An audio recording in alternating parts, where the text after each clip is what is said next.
Hello guys, welcome to my channel.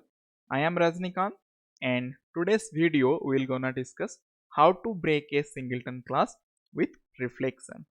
Okay, so as we know, singleton class means at any point of time we can create only single instance or single object of that particular class. Okay, so but there are different ways we can break that one. Okay, so one of them is reflection. So we'll see how by using reflection we can create a different object. Okay, so even if singleton class ensures only one object it should be created, but by using reflection we'll see how we can create a different object, one more object. Okay, and we'll see how to prevent that one also. So even if you will use reflection, then you want to prevent that one. No, I mean in reflection also you should not able to create another object. Okay, so that one also we're gonna see. So if you have not subscribed my channel yet, please do subscribe it and hit the bell icon to get all the notifications from my side. So this is my channel. If you'll see, lot of other videos are there. Okay, so let's jump into today's discussion.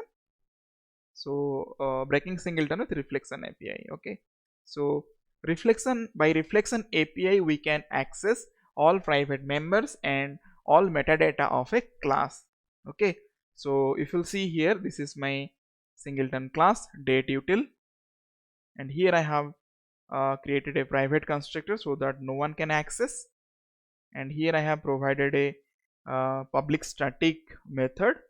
By accessing this method we'll get the existing object. Okay, now let's go to this reflection test and we'll see what we are doing. So first what we are doing, we are getting a object by calling this get instance, dateUtil get instance. So here it will check instance is null or not null. First time it's null, so it will create the object and it will return. Okay, so we'll get the instance here. Now we are taking another reference variable of the same dateUtil, and here what we are doing, we are getting all the declared constructors of that class. So whatever the constructors are there in dateUtil, I am getting all those constructors. Okay, sorry, get declared constructor. So whatever the constructor will be declared there, we'll get the constructor. So these are reflection API methods. Okay, so we'll get the constructor. Okay, then what we are doing, we are doing set accessible is equal to true. Okay, because this constructor is a private constructor. In dateUtil we have private constructor. Okay, so in dateUtil we have private constructor. So to make it accessible we are doing set accessible is true. Okay, then we are able to access this constructor. And in next line what we are doing, constructor dot new instance. So there is a method is known as new instance by which we can create the object. Okay, so again we are typecasting and we are storing, sorry my bad, and we are storing in instance to whatever the variable we have created here. Let me do a full screen so that we'll get a better picture here. Okay, so by new instance in the constructor we are creating another object. Okay, so now let's see the existing one, the instance one and instance 2. So instance 2 we have created using reflection API's new instance method. Okay, first we are making accessible this constructor, then we are creating the object using new instance. So now we have two objects, instance 1 and instance 2. Now let's run and we'll see this would be two different objects. Okay, run singleton.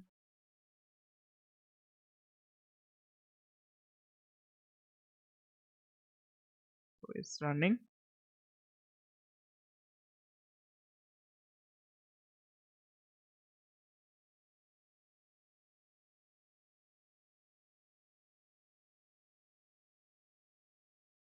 It will take few seconds.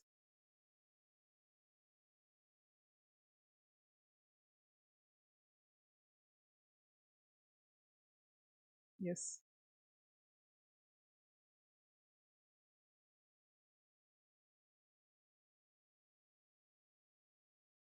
Yes, if you'll see here, hash code of object 1 or instance 1 1735 and the hash code of object 2, that is instance 2 216856669. So these two are different object, this instance 1 and instance 2. These are two different objects. So here we have break the singleton. Okay, so hope you got a idea that how we can break the singleton using reflection. So the if interviewer will ask what are the different ways we can break the singleton. So this is one way, by using reflection we can break the singleton. Okay, once you tell this answer, the interviewer will ask then how we can prevent this one. Okay, so pretty simple. What we can do, as here we are calling this constructor, by using this constructor, even if we are declaring this constructor as a private, but by using reflection API we will be able to access that one and will create the object.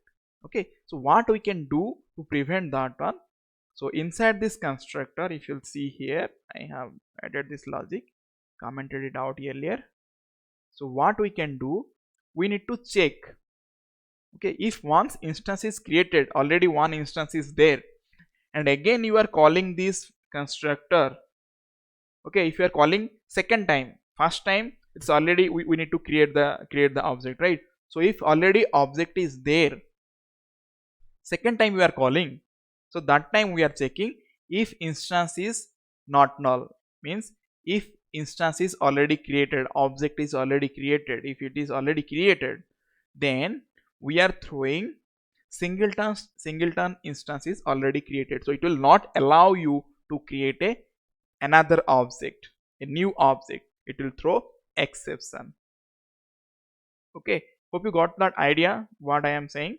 So even though this private constructor, but by using reflection API we can access this constructor and we can create the object. Okay, to prevent that one, what we can do, inside this constructor we need to check if instance is already created, then throw some exception. Okay, now let's see, run this application and we're gonna see. So whenever we'll call this constructor.new instance, we'll get that exception. Okay, let me run this one and I will show you. Okay, so already I have created this singleton class in details. So singleton lazy loading, singleton eager initialization, not lazy loading, singleton lazy initialization, singleton eager initialization, and how to break the singleton using serialization. So those things already I have uploaded those videos. You can watch those videos as well. Okay, so already that program is run over here, and let's see. Java.lang.reflect invocation target exception, null pointer exception. Somewhere we are getting null. Okay, so okay, so here anyway it will, I mean, so here it will not gonna instance that object, right? So that's why we are getting here null, and null we are printing, and null. So here we are getting null, right? Because this whenever it will enter this try block, we'll get the exception here. So exception here means we are providing this case block, right? Anyway, so as we are providing this case block, so this case block will execute. Then as usual, line number 17 and 18 will also line number 17 and 18 also execute. So whenever line number 18 will execute, so instance 2 we have already null. Okay, that's why it's throwing null pointer exception. So what we can do here, so we can remove this case block, or we can put here a comment, and let's run it again.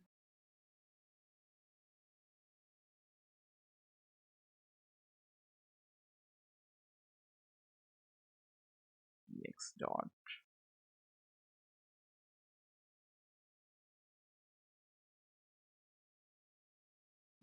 Okay, it's running.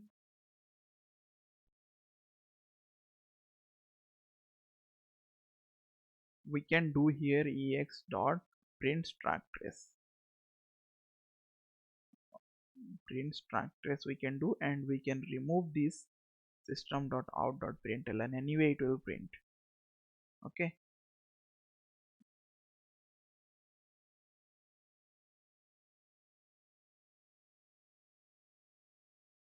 Okay, if you'll see here, java.lang.reflect at singleton reflect main and caused by java.lang illegal state exception, singleton instance is already created. Okay, so it will not allow you to create another object. Okay, so the concept is two things. So how we can access this constructor, and we can call this constructor by new instance method. This is one. And how to prevent that one? So in the constructor we can check if the instance is already there, means it's not null, then we need to throw exception. Okay, so hope you got a crystal clear idea. So thank you for watching guys, and you can provide your comments in the comment section, which will keep motivating me to upload some more videos as well, right? So thank you for watching.